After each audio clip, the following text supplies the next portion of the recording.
Well, maybe you should put your feet down so they can see the dog. Or call him so that he can come the other direction. Come here, Jack. You went to sit with Colvin. Good morning, friends. Oh, that is not a good angle. Sorry about that. Okay. So we are here on moving day. It's moving day. Yay. I have both my little boys with me. So Vaughn's right there and Colvin is on that side with the dog. So they are up bright and early because we are going to be moving today. Yay! We're moving, which I'm very, very, very excited about. What, babe? What time are we going to start putting stuff in the truck? As soon as we're done. Wait, can you not?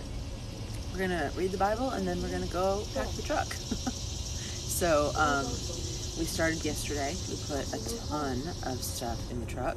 And what that taught me is we have a ton of stuff. Yeah. So we've been living in this house for almost 4 years, and in that time we've accumulated quite a bit of stuff. So we have a whole entire moving truck full, and then another little truck, and we're probably gonna have to make 2 trips. So, but at least we have a place to go. We have a house, we're closing today, and we are really, really excited. The crazy part is they've never been in it. Like, Billy and I went in it, but the kids were at their dad's, so... Mom, what? you're not reading the book. I know. They've never been in this house. Okay, so Vaughn's saying that I need to start reading because we gotta go. We got to go. Is the dog coming on? No, Mom. Mom, what time are we going to start moving? Literally when I'm done. Billy's waiting for us.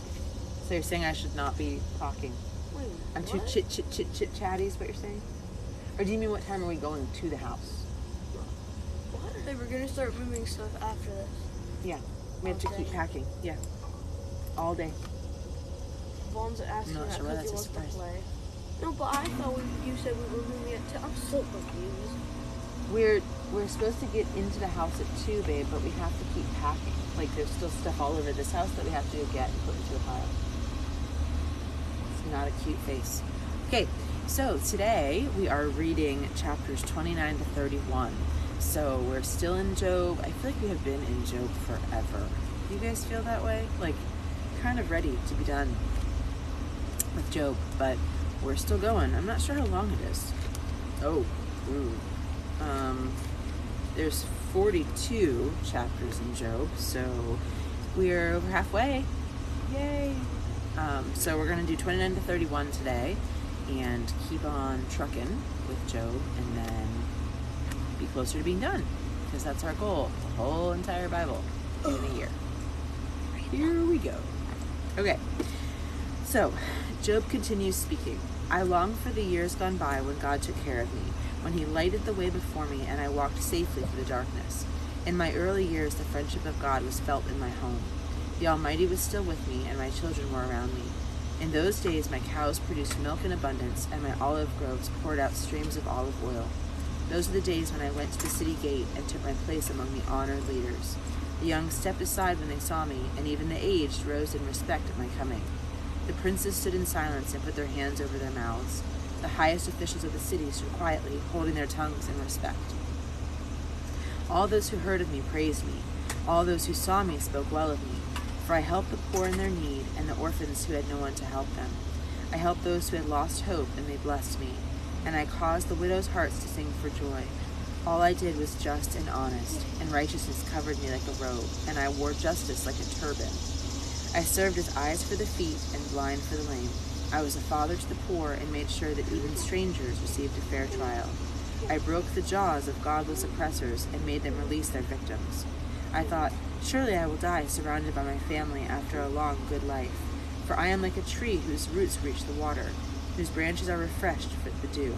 New honors are constantly bestowed upon me, and my strength is continually renewed. Can you let him up? Come on, Jack. Everyone listened to me and valued my advice. They were silent as they waited for me to speak. And after I spoke, they had nothing to add. Jack can't get on the couch by himself. So that was Colvin helping him up. Ow.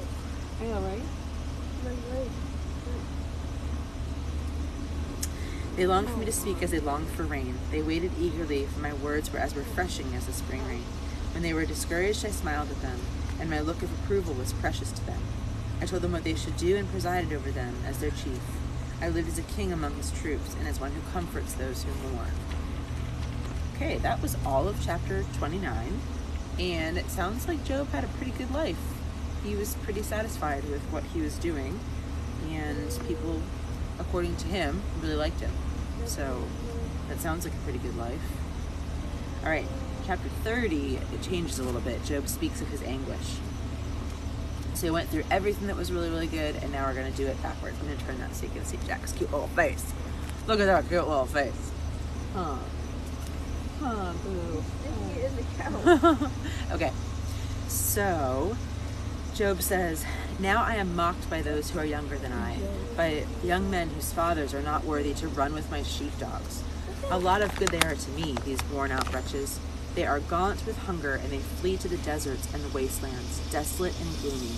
They eat coarse leaves, and they burn the roots of shrubs for heat. They're driven from civilization, and people shout after them as if they were thieves. Now they live in frightening ravines and in caves among the rocks. They sound like the animals as they howl among the bushes, and they huddle together for shelter beneath the nettles.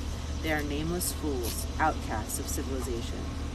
And now their sons mock me with their vulgar song. They taunt me. They despise me, and they won't come near me except to spit in my face. For God has cut the cords of my tent. He humbled me, and they've thrown off all restraint.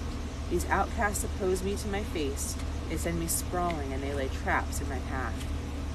They block my road and do everything they can to hasten my calamity, knowing full well that I have no one to help me. They come at me from all directions, and they rush upon me when I am down. I live in terror now. They hold me in contempt, and my prosperity has vanished, as a cloud before a strong wind. And now my heart is broken. Depression haunts my days. My weary nights are filled with pain, as though something were relentlessly gnawing at my bones. With a strong hand, God grabs my garment. He grips me by the collar of my tunic and has thrown me in the mud. I have become as dust and ashes. I cry to you, O God, but you don't answer me. I stand before you and you don't bother to look. You have become cruel toward me. You persecute me with your great power, and you throw me into the whirlwind and destroy me in the storm. And I know that you're sending me to my death, the destination of all who live. Surely no one would turn against the needy when they cry for help. Did I not weep for those in trouble? Was I not deeply grieved for the needy? So I looked for good, but evil came instead. I waited for the light, but darkness fell. My heart is troubled and restless, and days of affliction have come upon me. I walk in gloom without sunlight, and I stand in a public square and cry for help. But instead, I am considered a brother to jackals and a companion to ostriches. I did not know that ostriches was an insult. You're a brother to jackals and a companion to ostriches. Watch yourself. Good morning. I'm so glad that you're here. Okay. My heart plays sad music, and my flute accompanies those who weep. My skin has turned dark, and my bones burn with fever. So that was the end of chapter 30. So like we've been talking about, if you are going to compare Job's life to what's going on in the world right now with COVID, it feels like chapter 29, he was like, I've got a good life. Listen to all the stuff that's going on with me, you know? And then you get to chapter 30, and it's like, it hit the fan. And nothing is good anymore, and Job feels like he's falling apart and hanging out with ostriches and basically just a mess. And I think that a lot of us feel that way right now, right? So how can we get back to our life in chapter 30 or get to a better one? You know, like living in chapter 30 where Job is right now, where he says that he waited for the light, but the darkness fell, that he's troubled and he's restless and he's walking in gloom. Like, that's not where anybody wants to be, right? So how can we get back to that place where like the sun is shining again and we're happy about what we've been given? And I think right now that feels really, really hard for a lot of us. So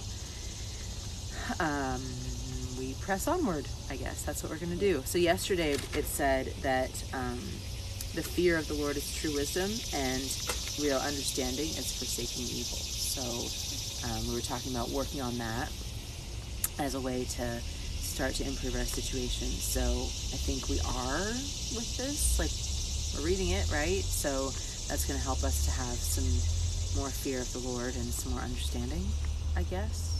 Yes, right? Like I said, might not be the person to do this, but I'm glad that you're here. And yes, tell me yes, Jillian, this is helping. Yes, this is what we're supposed to be doing. And hopefully it's going to help give us some answers. I love that Jack is actually on camera for you for a while today. I'm totally blocking Colvin, but that's why Jack is there. He just fell off the couch. Can you help him back up? You can get up. He can't get up by himself. He needs like a little step stool. His breed is very powerful and very strong, but not really capable of jumping. They're too not really dense. Jumping. Yeah, he's too thick. I mean, if you look at him, he's a thick boy, right? Like, Thick and it's boy. all muscle. He's very powerful, but they're not really jumpy Thick dogs. boy. Like he doesn't jump very well. All right, chapter 31, because I got to go move. We got to go move.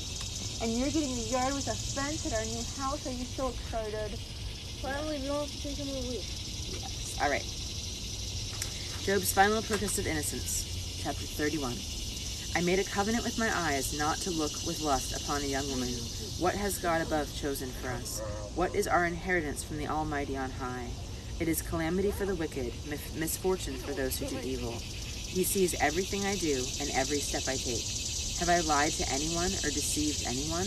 Let God judge me on the scales of justice, for he knows my integrity. If I have strayed from his pathway, or if my heart has lusted for what my eyes have seen, or if I am guilty of sin, then let someone else harvest the crops I have planted, and let all that I have planted be uprooted. If my heart has been seduced by a woman, or if I have lusted for my neighbor's wife, then may my wife belong to another man, may other men sleep with her. For lust is a shameful sin and a crime that should be punished. It is a devastating fire that destroys to hell, and it would wipe out everything I own. If I have been unfair to my male or female servants, or if I have refused to hear their complaints, how could I face God? How could I say what he questioned me about? For God created both me and my servant. He created us both. Have I refused to help the poor, or crushed the hopes of widows who look to me for help? Have I been stingy with my food and refused to share it with hungry orphans? No, from childhood I've cared for orphans, and all my life I've cared for widows. Whenever I saw someone who was homeless and without clothes, did they not praise me for providing wool clothing to keep them warm? If my arm has abused an orphan because I thought I could get away with it, then let my shoulder be wrenched out of place. Let my arm be torn from its socket. That'd be better than facing the judgment sent by God. For if the majesty of God opposes me, what hope is there? Have I put my trust in money or felt secure because of gold? Does my happiness depend on my wealth and all that I own? Have I looked to the sun shining in the sky, or the moon walking down its silver pathway, and been secretly enticed in my heart to worship them? If so, I should be punished by the judges, for it would mean that I had denied the God of heaven. Have I ever rejoiced when my enemies came to ruin? Or been excited when harm came their way? No, I have never cursed anyone or asked for revenge. My servants have never let others go hungry, and I have never turned away a stranger, but have opened my doors to everyone. Have I tried to hide my sins, as people normally do, hiding my guilt in a closet? What, babe? Are you really going to take the truck? As in, let it come back and then reload it? We'll talk about it in a minute, okay? Because I'm going to finish reading this, and then I'm going to come in with you. So, hold on a second. Hello, glad that you're here. Okay, hold on, because this is, like, a really big deal. Have I feared the crowd and its contempt, so I refused to acknowledge my sin and would not go outside? If only I had someone who would listen to me and try to see my side. Look, I will sign my name to my defense. Let the Almighty show me that I am wrong, and let my accuser write out the charges against me. I would face the accusation proudly, and I would treasure it like a crown. For I would tell him exactly what I have done. I would come before him like a prince. If my land accuses me, and all its furrows weep together, or if I have stolen its crops and murdered its owners, then let the thistles grow on that land instead of wheat, and weeds instead of barley. Job's words are ended. Okay, wow, guys. We've been reading Job for 31 chapters, so I kind of forgot. Like, we've been reading Job, he had everything taken away from him, and then his friends came, right? And it was like, the friends were rebuking, sorry. I was like, I cannot make that word come out of my mouth. The friends were rebuking him, over and over again, and he was fighting. So he would say something, they would say something, he would say something. But I forgot until chapter 31 that Job is completely innocent. I'm glad that you're here. Completely innocent. Job has not done anything wrong in his entire life. Can we let that sink in for a minute? Because I just read this and I was like, oh shit, which is not good because I swore when I read it. Like, that is my point, right? Like, seriously, he sits here and he said, have I ever lied? Yes. You know, and he says no. Has he ever been seduced by anything? He says no. Has he ever been unfair to anyone? He says no. Has he refused to help the poor? Okay, how many of us have gone to the grocery store and when it says, do you want to donate $1, have said no, right? Or like, if I didn't give somebody clothes, then wrench my arm out of place? Guys, every single one of these things, I'm like, oh crap. Like, I've done this. And Job is saying, I haven't done any of it. And God still allowed him to be tested. He's saying, I haven't done any of it. And God still allowed everything to be taken from him. So we're sitting here like, wow, this feels like COVID. And it does. It really does. But it feels like COVID if we had lived our lives perfectly. And I don't know about you, but I keep saying I shouldn't be the one doing this because I have not lived my life perfectly. Not even a little bit. Like, that's crazy. When he said, have I ever rejoiced when my enemies came to ruin, or been excited when harm came their way? Okay, we just got kicked out of our house, and I'm really excited that we found a new house, but I have said so many times, karma's gonna get them. Like, can't wait, like something, like they were mean, and I hope somebody's mean to them. Like, that's what I'm saying. So, according to this, I deserve every bit of that because I have been excited when harm came their way. And that means that every single thing that I have should be taken, and that is kind of scary. Like, that really hit me today. So I'd love to know how you guys feel about it because, wow, I need to change the way I'm living. How do you guys feel about that? Meh. Okay. Well, this is why we're going to keep reading. Keep reading.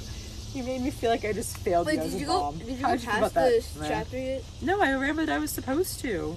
And then I felt convicted by it, and you were like, I don't care. So you're just saying you should just keep judging people and all that stuff? I never said I judge Mom, people. is it going to take a year to read that? Yes, it's going to take a whole entire year. Probably less. Okay, but what Job is saying is he never did any of these bad things, and we've all done these bad things. So what does that mean for us? My neck. Okay, well, no one can stop the blessings that God has for you. I'm very grateful that that is true.